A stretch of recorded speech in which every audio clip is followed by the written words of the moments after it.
the pirate box, the notion of creating mesh networks, so you're off the you're not like the pirate box was created by basically an art faculty member at NYU because he in his class he wanted to share. He wanted his students to be able to share files and stuff like that, and there were going to be copyright issues technically because they're doing mashup work, and they couldn't use the college network because it would flag everything and block them.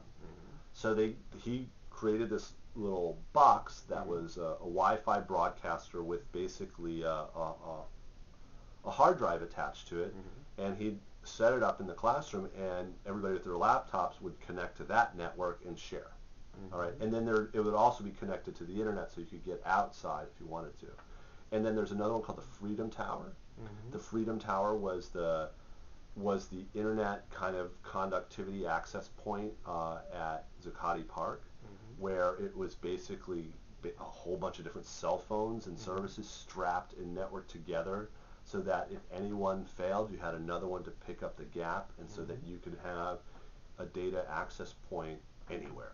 You know, as long as there are cellular towers in the area, and you have a dozen phones connected to this Freedom Tower, as it was called, you can create mesh networks and networks that aren't, you know, surveilled necessarily so easily, because you're making a network for a moment.